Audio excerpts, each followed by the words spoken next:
Hello to you from windy Cardiff. Good news, I have my windjammer. Welcome to Money Markets and More with me, Dominic Frisby. And today's piece is called The Look. What Jordan Peterson, Timothy West, Nigel Farage, John Humphrys and Michael Parkinson have in common.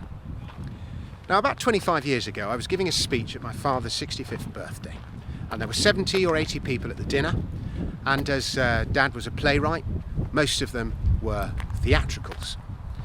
I'm a comedian, it was a fun occasion, and I wanted the speech to be funny. And there were a few entertainment VIPs in the room, so there were professional as well as personal reasons to make sure my speech was good as possible. But it was also a very personal occasion. It was a landmark in my dad's life. So there was no way I was going to, crowbar bits of material in from my act. I wanted the speech to be special. I love my dad very much and I wanted to say so publicly. But I also didn't want the speech to descend into a sort of embarrassing, gushing, sentimental affair. It was by no means the hardest speech I've ever had to give, but there was still a balance that I had to get right. And I felt a bit of pressure because there were so many professional performers in the room.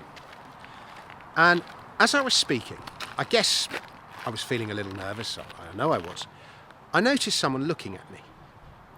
And of course the whole room was looking at me, but this was the only person I noticed. And he had these sort of friendly blue eyes, narrowed a bit in a sort of frown of intense concentration. And he seemed deeply interested in what I had to say. Now, I don't know if I was projecting my own imagination, but there was a sort of wise, kindly look to him. And I'd never noticed anybody listen like that before. And it was a few moments before I realised it was the actor, Timothy West. Now, thinking about it later, it made sense to me why Timothy West has been such a popular actor, not only with the public but with his peers. It's because he listened so well. In a room of 80 people all doing the same thing, his was the listening I noticed. Now, any aspiring actors reading this, work on your listening. It is a crucial yet underrated skill and one that's rarely taught. Acting teaching is concentrated around the bits when you're doing the talking, but watch what wonderful listeners many great actors are. So we're going to fast forward a couple of years now, and I was doing a set on the Radio 4 show, Loose Ends. And this was around 1999. And in those days, the show was recorded live. But the only audience you would have were the 4 or 5 other guests on the show, who would be sitting in the studio with you, along with the host, Ned Sherrin. And you got some real VIPs on that show. I used to do it quite a bit. And off the top of my head, I worked with, I appeared with Jackie Collins, Danny Minogue, Divine Comedy, Mariella Frostrup, Sir Humphrey Burton, the conductor, the Proclaimers, many more. I don't recall them all, but every week you'd be on with VIPs. But most of them would be thinking about their bits. So doing comedy in that little studio could be a bit like doing comedy into the void. Comedy without an audience is hard. It's like music without notes or something. And even if by the time it made it out onto the radio it seemed to work, it was just a weird gig. And I think it was the first time I'd done the show, so I was nervous. And there I was doing my Ludwig the Bavarian act, all dressed up in my lederhosen costume with all sorts of nerves rushing through my head as I did my act to no audience. When there it was again, the look, the kindly listening, I know what you're going through and I'm on your side, look. And this time it was Michael Parkinson, who was one of the guests on the show, the chat show host. And while all the other guests, and to an extent Ned Sherrin, were wrapped up in their own stuff, Parkinson took time out to listen to me. And straight away I understood why he had been such a successful chat show host. So we move on.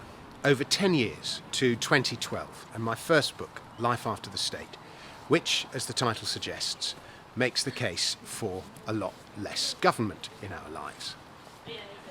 And on the day it was published, I was invited onto Radio 4's Today programme to talk about the role of the state. And my publisher, Dan Kieran of Unbound, he said this to me. He was getting on the Today programme is the holy grail for an author. It is the number one spot to promote your book. You are very lucky. You are on at the best time, peak listening time, just before 9 o'clock. Everybody will be listening. The Prime Minister will be listening. And again, to say I was nervous is an understatement.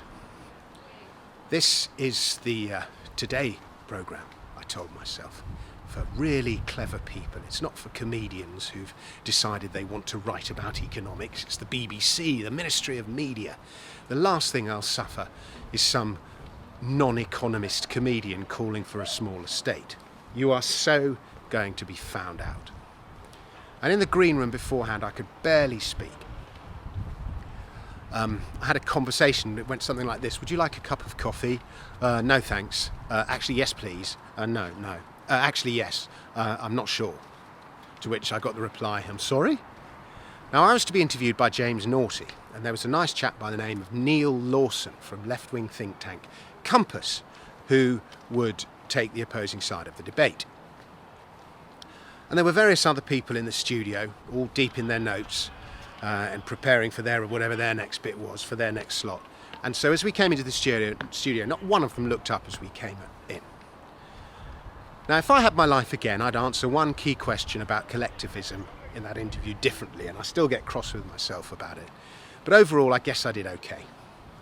However, mid-interview, while I was talking, I could feel somebody looking at me. And I was talking to Naughtie and Lawson, they were both over there, and I looked to my left, away from the people I was talking to, and there, staring at me intently, was John Humphrys. And he'd looked up from his notes, and with his eyes narrowed slightly, he now seemed to be deeply interested in what I was saying, even though he was nothing to do with this segment. His listening carried that same mixture of interest, intense focus, kindness and understanding that Timothy West's did all those years before. And just as with West, I felt I gained some understanding as to why John Humphrys has been so successful in his extremely competitive profession. So, afterwards, I went and gave him a copy of my book, and I said to him, have a read of that. There's a nice view of Cardiff in the background. Have a read of that, I said, but I doubt you'll be on board with all this anti-state stuff. And he replied, you'd be surprised. Now, that's when I say Cardiff in the background, I mean Cardiff Docks. By the way, it's absolutely stunning. Look how beautiful it is. And they've built these horrible, stupid flats all round the docks, which are ugly as anything. Why don't they build fantastic floating homes? They always develop around the quays, but they never develop on the water itself. Anyway, a few months later, I was speaking about gold at an investors show. Tom Winifrith, the organiser, had managed to get Nigel Farage as his keynote speaker. And this was several years before the Brexit vote, but thanks to the internet, his speeches at the EU Parliament were already starting to go viral, and he was quite a big name. And afterwards, he and I sat down and we started talking. And all sorts of people were bombarding him for interviews, for photos, signatures, selfies, and all the rest of it. And he was very gracious to everybody who pestered him. But at the same time, he managed to convey the impression that he was really interested in talking to me. And as I talked, there was that same look again.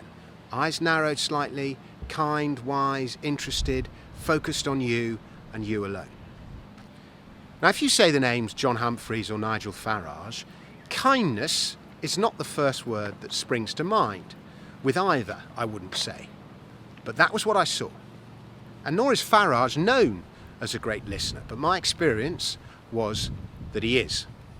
And I'm sure it's his listening to people as he travelled up and down the country, at grassroots level, that's what made him so popular and helped him build such a following. Farage in person, as his GB News show, especially Talking Pints, is proving, is a far cry from the monster many of his opponents, especially the centrist trots who write for The Guardian, have made him out to be. So, the other day, about 3 or 4 days ago, I was lucky enough to be invited to dinner with Jordan Peterson. And it's funny, Peterson is one of the biggest stars on the internet. He is adored by so many, and yet there are still quite a few people who have no idea who he is. My manager thought I was going to dinner with Jordan Henderson. And Andrews, Doyle and Shaw, the organisers of Comedy Unleashed, were there, the comedian Simon Evans and the author Jeremy Hildreth. They were all there as well. And so was Peterson's minder, who took this photo that you're looking at now. And it was amazing how quickly we got through the niceties and moved on to the interesting stuff. Within a few minutes of sitting down, we were already talking about lucid dreams. These are dreams that you know are dreams while you're dreaming them. And I had a lucid dream last year in which I met my father, who died in 2020, at a house party. And in the kitchen, I started updating him on the progress I'd made with Kisses on a Postcard, which is this huge musical project that I've been working on. I told him about the new songs I'd written, the edits and so on. It was a story about Dad's time as an evacuee. And after a while I said to him in World War II, and after a while I said to him, "This is a dream, isn't it, Dad?" And Dad smiled and nodded.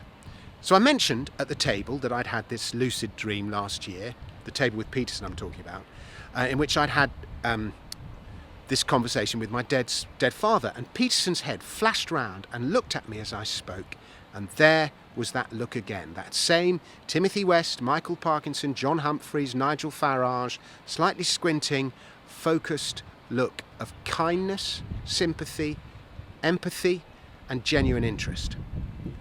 Now, never mind how articulate he is, I'll bet one reason Peterson is so popular is because he listens.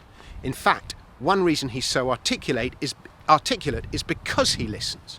He replies to what people actually say rather than what he thinks they've said. And that centres him in the moment and thus in the truth. So there we are, people who have the look. What's the moral of all of this? Listen, I guess. Don't talk, listen. And as an addendum, I saw how popular and loved Jordan Peterson was about an hour or two later. Over dinner, somebody suggested that he do a set at Comedy Unleashed later that evening, and I was comparing, and he agreed to read a comic poem that he'd written. And I was emceeing, and I introduced him onto the stage as the open spot, saying something like, you know, we need to bring on new talent at Comedy Unleashed, and so we give people short spots, and if they're any good, we book them for a longer spot. They can progress to a full spot. Please welcome, you know, that kind of thing, blah, blah, blah. Please welcome Jordan Peterson. And the audience at first couldn't believe what they'd just heard. And then as he came onto the stage, they just rose to their feet and gave him a standing ovation. They all knew who he was, but that's the Comedy Unleashed crowd. I don't know, I might have ended up comparing what may have been Jordan Peterson's only ever comedy spot. But anyway, that's the story about the look. I hope it resonates with you. I'm sure you've all met somebody with a similar look in your life. Thanks very much for watching. Please subscribe to the channel, look out for my Substack. And if you're watching this before September the 28th, and you're going to be in London on September the 28th, my lecture with funny bits, How Heavy, about the history of weights and measures is coming to the Museum of Comedy. It's a 7 to 8 p.m. show, so you can come along. The Museum of Comedy is in the West End. You can come along and go out for a nice dinner after, and the lecture will give your evening a strong intellectual foundation. I'll put a link somewhere on the page where you can buy tickets, or in the description below. It's a really, really interesting subject, effectively how you perceive the world, and it will change the way you perceive the world, and certainly weights and measures. I hope to see you there. Thanks very much for watching. Until then, goodbye.